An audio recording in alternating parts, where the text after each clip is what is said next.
This has never been done before to this extent. No? And I am here to give you the details of the initial pa lang ito bringing down of the cost of materials, starting with cement, asphalt, steel, gravel, sand, and other aggregates. Wala pa yung mga architectural finishes, meaning yung pagpapagawa ng mga classroom. Wala pa yon. Wala pa yung bubong. Wala pa yung pagpipintura ng mga classroom. Pag-aayos ng mga ospital. Wala pa yon. Ginagawa pa natin yon ngayon. Pero ngayon, mag-a-announce na ako ng mga ibababa nating mga materials base sa nakita natin na presyo sa merkado. Okay. So, next. So, asphalt. So, nakikita nyo yung mga pula, yan yung mga above 50%. So, this is broken down by region. No? Ranked by the highest variance. So, makikita nyo yung previous cost ng asfalto per metric ton dito sa unang kolum. At makikita nyo, in some cases, gaya ng sinabi ng ating Pangulo, mahigit pa sa 50% ang diferensya. So, sa Region 4B, for example, no? Halimbawa, dun sa mga nakita nating mga proyekto sa Mindoro, no? 23,650 ang presyo ng asfalto per metric ton. Pero base sa nakita natin sa merkado, wala pang 6,000 pesos. 75% ang variance sa asfalto. So, on average, 50% ang average nito. At yan, makikita nyo. Bibigay namin po sa inyo ito. Pwede nyo ng mga picture na, makikita na ng mga kababayan natin ito. Ganyang kalaki po ang diferensya. Mapapansin nyo, bawat region, iba-iba naman talaga ang presyo. Iba-iba ang presyo. Kasi ibang source, may mga iba, mas madali, may mga iba, mas mahirap. Sa private sector, ganyan din. Bawat lugar, iba-iba din. Pero, makikita nyo, across the board, lahat mataas.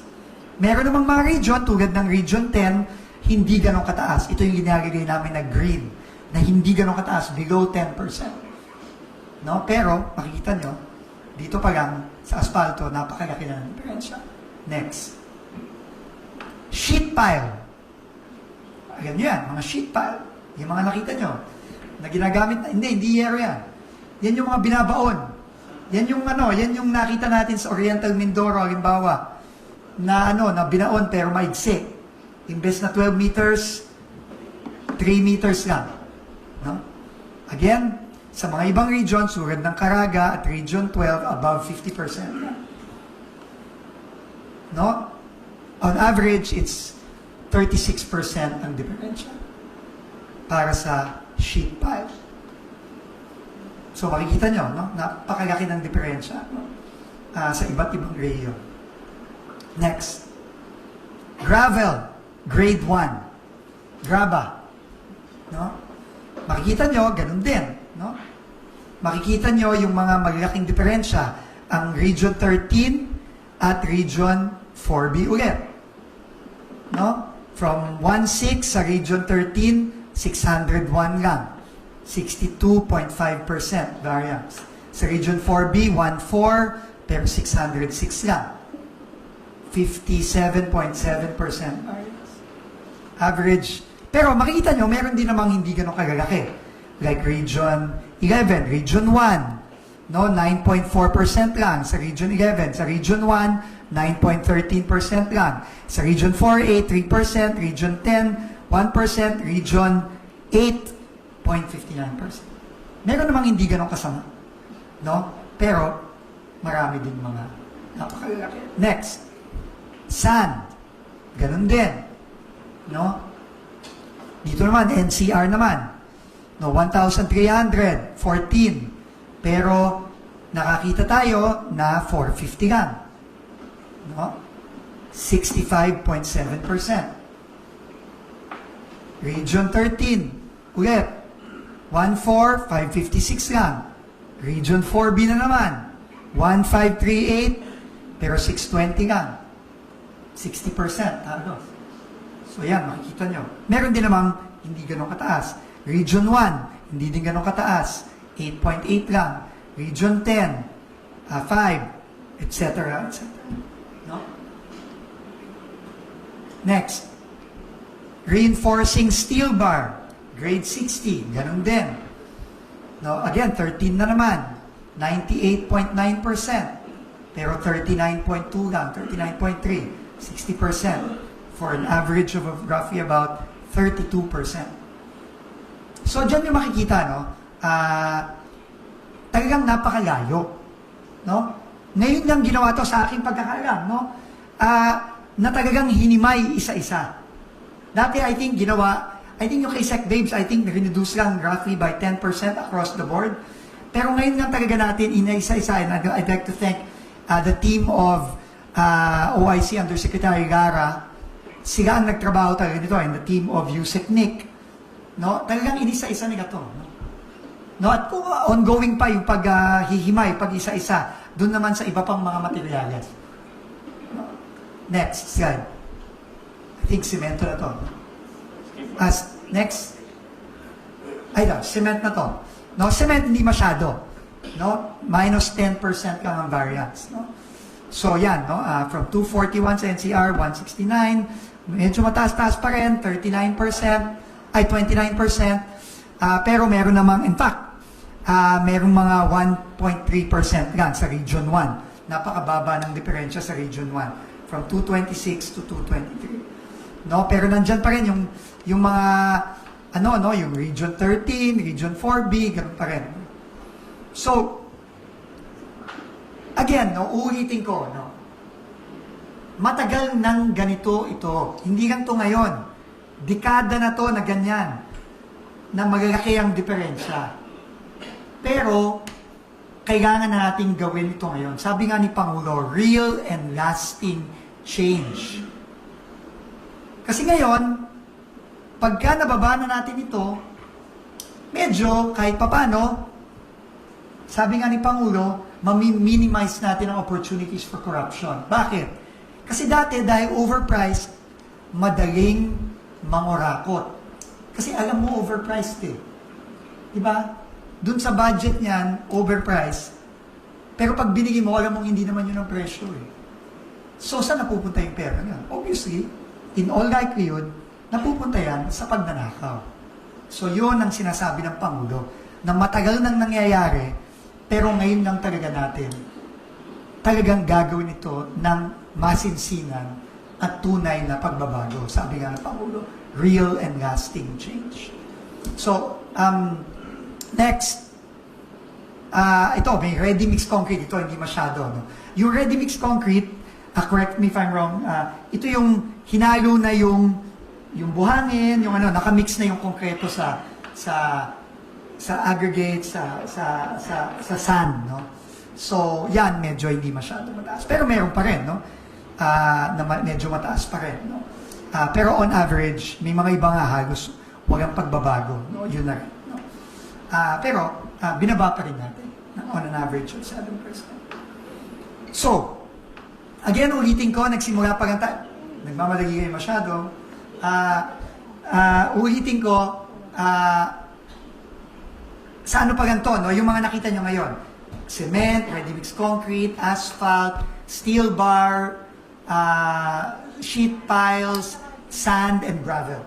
Pero marami pang iba, ito naman yung related sa mga buildings na tinatayo natin tulad ng mga school building. So, pintura,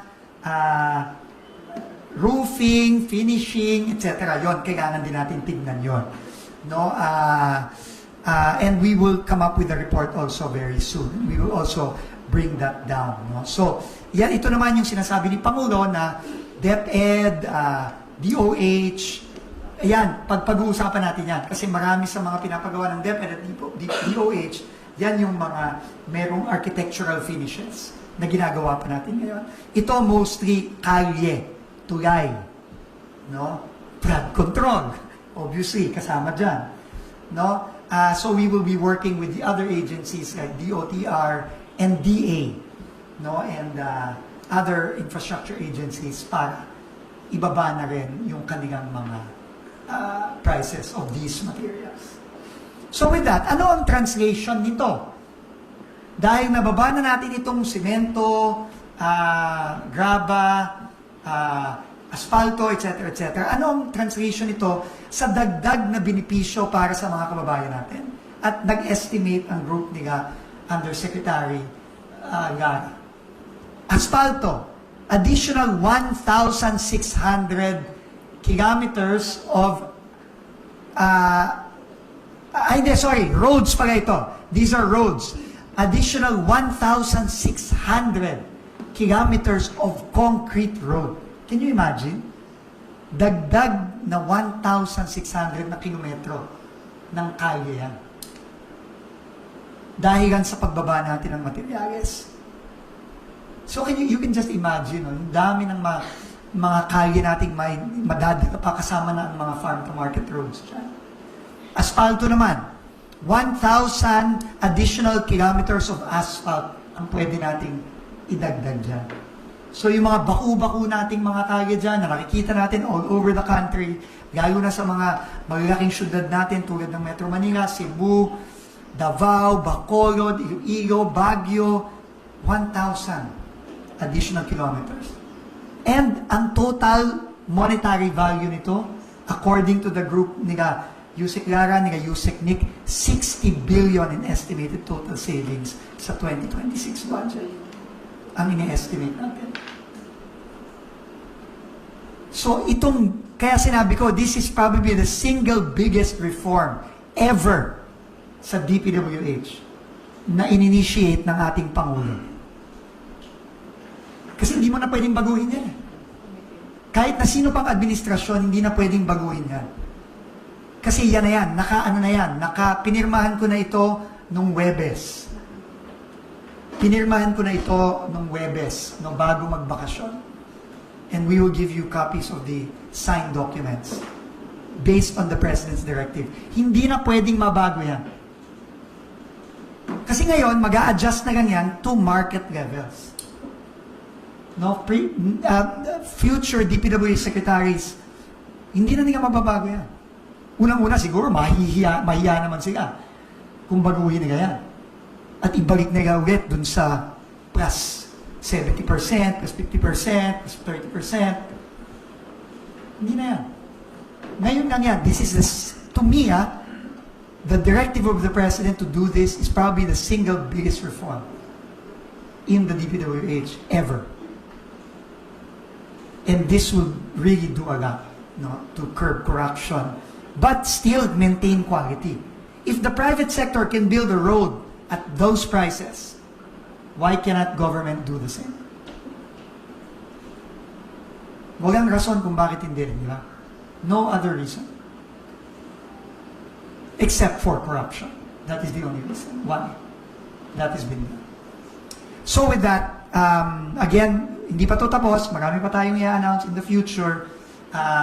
Hopefully, let's give the team of Yusek Lara and Yusek Nick the next couple of weeks to do this, but I think we can do it similar to what we have done with the prices I've just shown. We will give you copies of this as well, and para mapakita nyo din sa ating mga kababayan.